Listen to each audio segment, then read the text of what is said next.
Salam kasih Kristus menyertai kamu.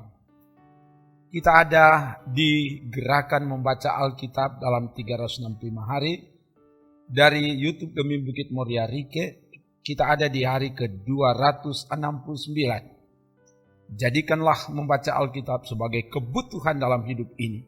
Sebab firman Tuhan katakan, manusia hidup bukan hanya dari roti saja, tapi dari setiap firman yang keluar dari mulut Allah. Karena itu kita akan baca firman Tuhan saat ini. Sebelum membaca mari berdoa. Ya Bapa, tuntunlah hamba-Mu untuk membaca firman-Mu saat ini. Semua yang mengikuti diberkatilah mereka, supaya kami menemukan apa kehendak Tuhan. Dan kehendak Tuhan itulah yang ditindaklanjuti di hidup ini. Ke dalam kuasa-Mu Bapa hamba serahkan. Dalam nama Tuhan Yesus, firman yang menjadi daging. Haleluya. Amin. Di hari ke-269 ini, bacaan kita dari Markus 6 sampai 7. Sekali lagi, dari Markus pasal 6 sampai pasal 7. Begini dikatakan. Kemudian Yesus berangkat dari situ dan tiba di tempat asalnya, sedang murid-muridnya mengikuti dia. Pada hari Sabat ia mulai mengajar di rumah ibadat, dan jemaat yang besar takjub ketika mendengar dia, dan mereka berkata, dari mana diperolehnya semuanya itu? Hikmat apa pulakah yang diberikan kepadanya? Dan mujizat-mujizat yang demikian bagaimanakah dapat diadakan oleh tangannya? Bukankah ia ini tukang kayu, anak Maria, saudara Yakobus, Yoses, Yudas, dan Simon? Dan bukankah saudara-saudaranya yang perempuan ada bersama kita? Lalu mereka kecewa dan menolak dia.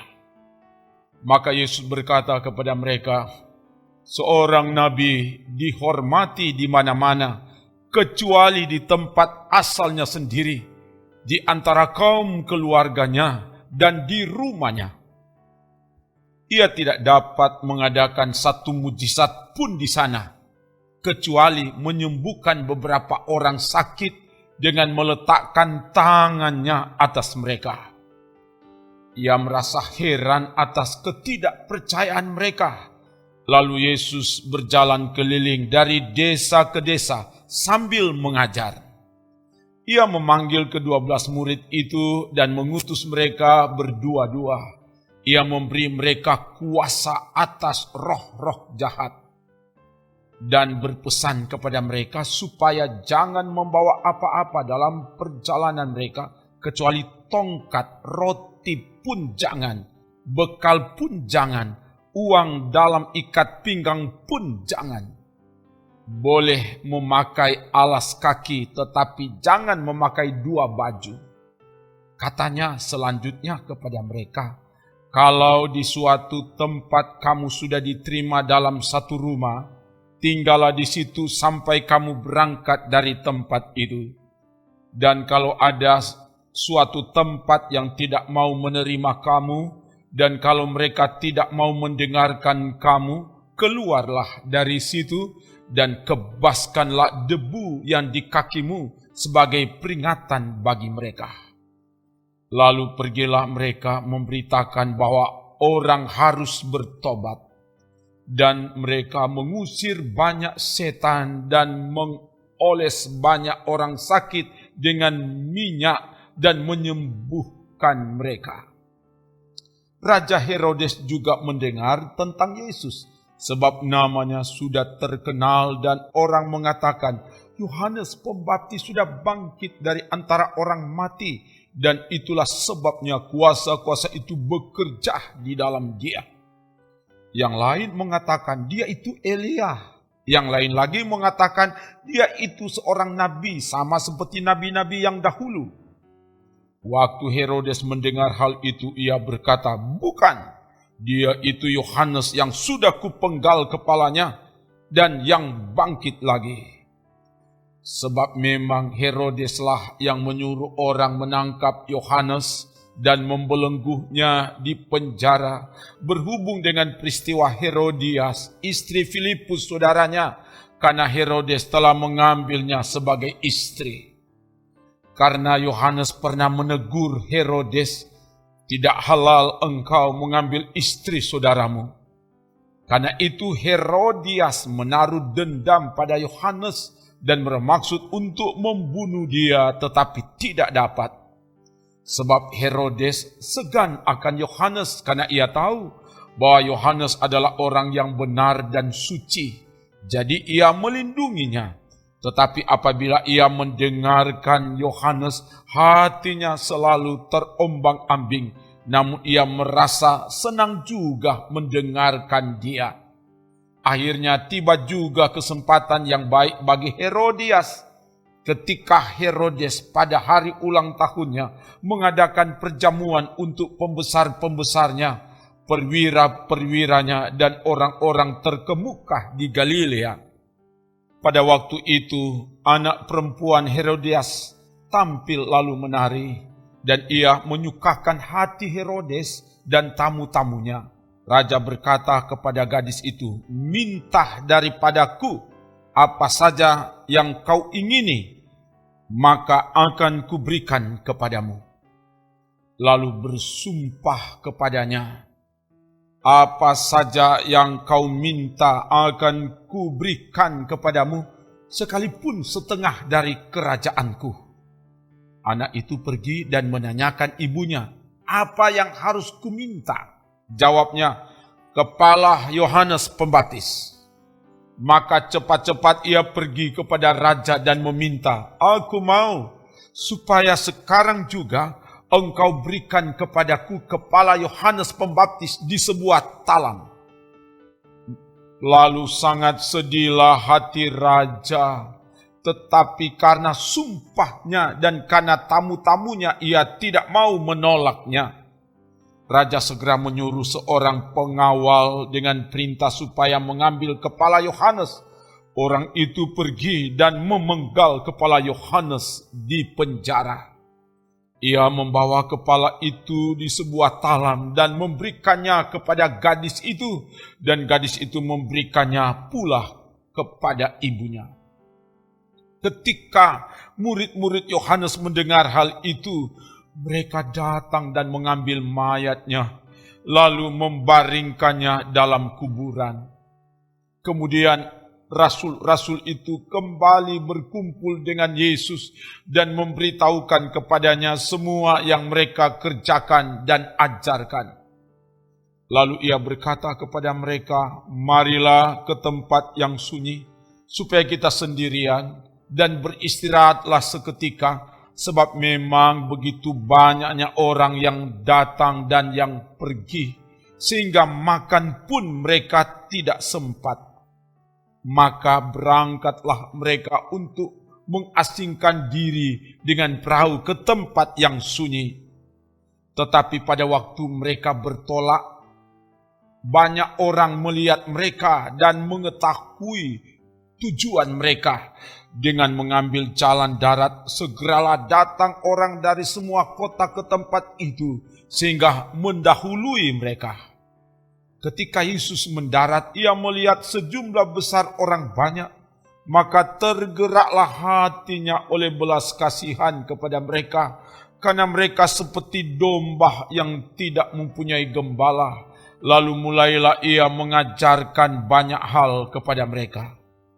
Pada waktu hari sudah mulai malam, datanglah murid-muridnya kepadanya dan berkata, "Tempat ini sunyi dan hari sudah mulai malam. Suruhlah mereka pergi supaya mereka dapat membeli makanan di desa-desa dan di kampung-kampung di sekitar ini." Tetapi jawabnya, "Kamu harus memberi mereka makan." Kata mereka kepadanya, "Jadi haruskah kami membeli roti seharga 200 dinar untuk memberi mereka makan?" Tetapi ia berkata kepada mereka, "Berapa banyak roti yang ada padamu?" Cobalah periksa. Sesudah memeriksanya, mereka berkata, 5 roti dan 2 ikan. Lalu ia menyuruh orang-orang itu supaya semua duduk berkelompok-kelompok di atas rumput hijau. Maka duduklah mereka berkelompok-kelompok, ada yang 100, ada yang 50 orang. Dan setelah ia mengambil 5 roti dan 2 ikan itu, ia menengadah ke langit dan mengucap berkat, lalu memecah-mecahkan roti itu dan memberikannya kepada murid-muridnya supaya dibagi-bagikan kepada orang-orang itu. Begitu juga kedua ikan itu dibagi-bagikannya kepada semua mereka. Dan mereka semuanya makan sampai kenyang. Kemudian orang mengumpulkan potongan-potongan roti 12 bakul penuh, selain daripada sisa-sisa ikan. Yang ikut makan roti itu ada 5.000 orang laki-laki. Sesudah itu Yesus segera memerintahkan murid-muridnya naik ke perahu dan berangkat lebih dulu ke seberang, ke Betsaida. Sementara itu ia menyuruh orang banyak pulang. Setelah ia berpisah dari mereka, ia pergi ke bukit untuk berdoa. Ketika hari sudah malam, perahu itu sudah di tengah danau. Yesus sedang tinggal sendirian di darat. Ketika ia melihat betapa payahnya mereka mendayung karena angin sakal, maka kira-kira jam 3 malam ia datang kepada mereka berjalan di atas air dan ia hendak melewati mereka. Ketika mereka melihat dia berjalan di atas air, mereka mengira bahwa ia adalah hantu. Lalu mereka berteriak-teriak sebab mereka semua melihat dia dan mereka pun sangat terkejut. Tetapi segera ia berkata kepada mereka, "Tenanglah, aku ini, jangan takut." Lalu ia naik ke perahu mendapatkan mereka dan angin pun redahlah. Mereka sangat tercengang dan bingung. Sebab sesudah peristiwa roti itu, mereka belum juga mengerti dan hati mereka tetap degil. Setibanya di seberang, Yesus dan murid-muridnya mendarat di Genesaret dan berlabuh di situ. Ketika mereka keluar dari perahu, orang segera mengenal Yesus. Maka berlari-larilah mereka ke seluruh daerah itu dan mulai mengusung orang-orang sakit di atas tilamnya kepada Yesus, di mana saja kabarnya ia berada. Kemanapun ia pergi, ke desa-desa, ke kota-kota, atau ke kampung-kampung, orang meletakkan orang-orang sakit di pasar dan memohon kepadanya supaya mereka diperkenankan hanya menjamah jubahnya saja, dan semua orang yang menjamahnya menjadi sembuh. Pada suatu kali, serombongan orang Farisi dan beberapa ahli Taurat dari Yerusalem datang menemui Yesus. Mereka melihat bahwa beberapa orang muridnya makan dengan tangan najis, yaitu dengan tangan yang tidak dibasuh. Sebab orang-orang Farisi seperti orang-orang Yahudi lainnya tidak makan kalau tidak melakukan pembasuhan tangan lebih dulu, karena mereka berpegang pada adat istiadat nenek moyang mereka. Dan kalau pulang dari pasar, mereka juga tidak makan kalau tidak lebih dahulu membersihkan dirinya. Banyak warisan lain lagi yang mereka pegang, umpamanya hal mencuci cawan, kendi, dan perkakas-perkakas tembaga. Karena itu orang-orang Farisi dan ahli-ahli Taurat itu bertanya kepadanya, "Mengapa murid-muridmu tidak hidup menurut adat istiadat nenek moyang kita, tetapi makan dengan tangan najis?" Jawabnya kepada mereka, "Benarlah nubuat Yesaya tentang kamu, hai orang-orang munafik.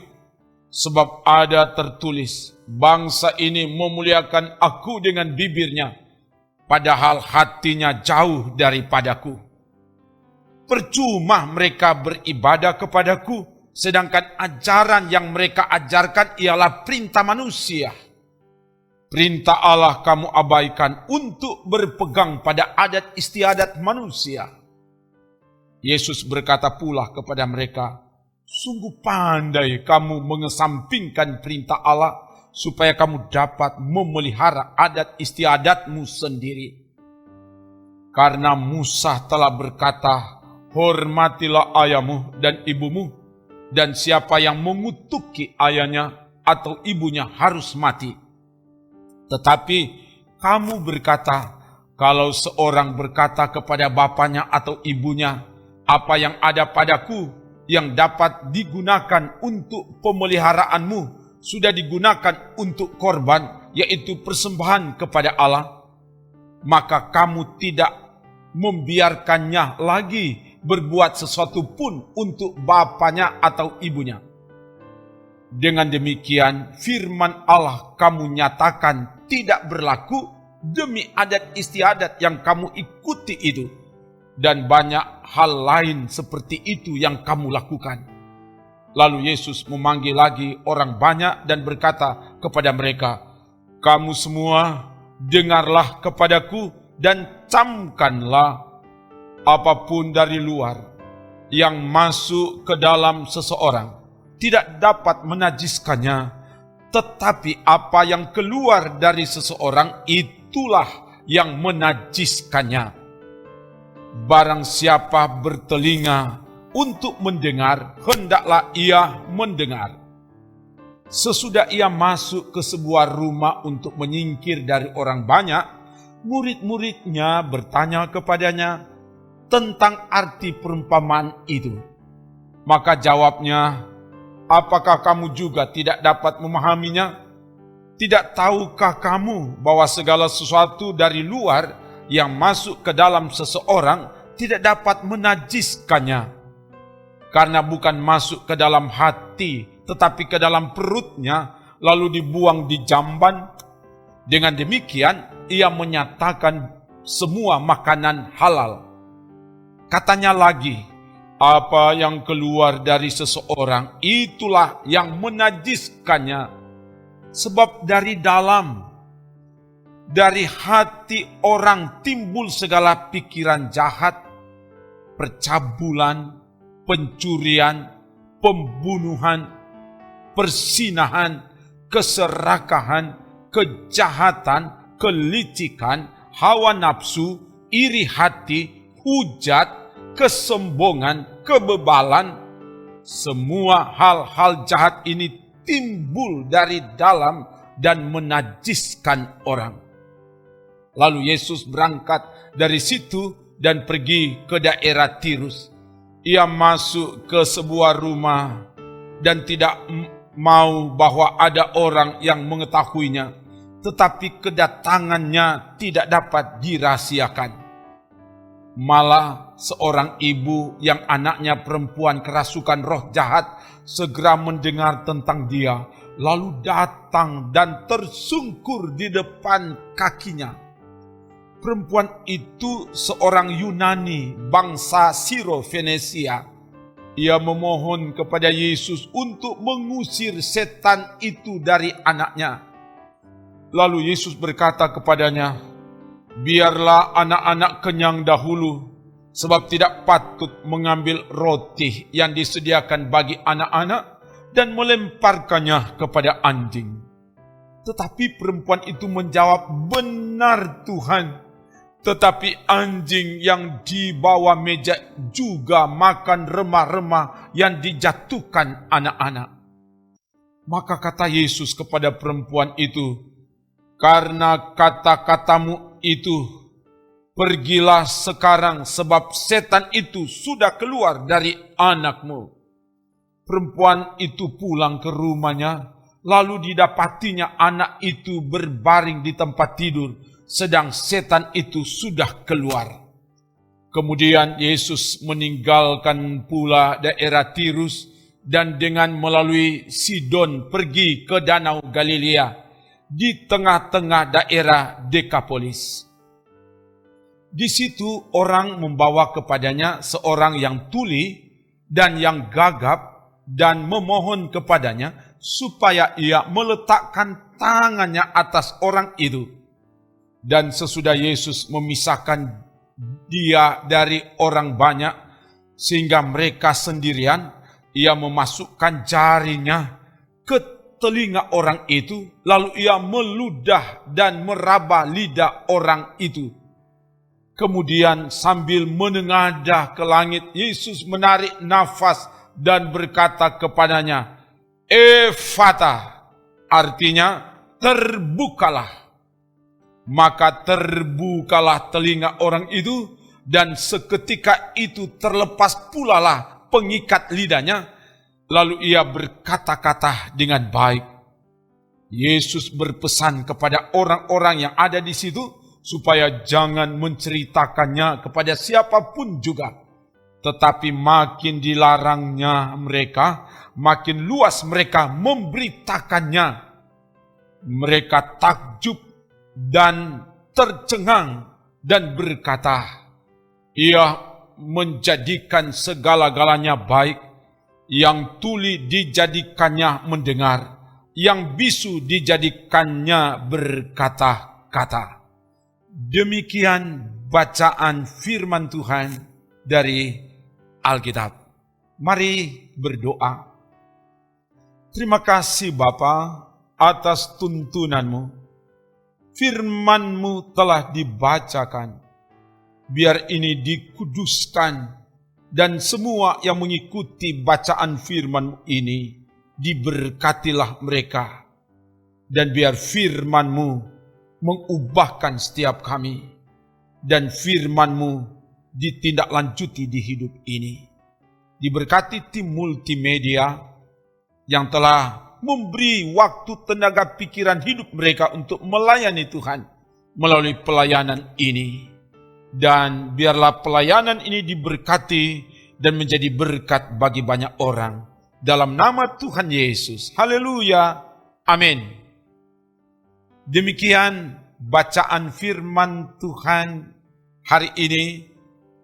Ikutilah terus, sebab firman Tuhan katakan, manusia yang kesukaannya merenungkan Taurat Tuhan siang dan malam, apa saja yang diperbuatnya berhasil. Amin. Trims.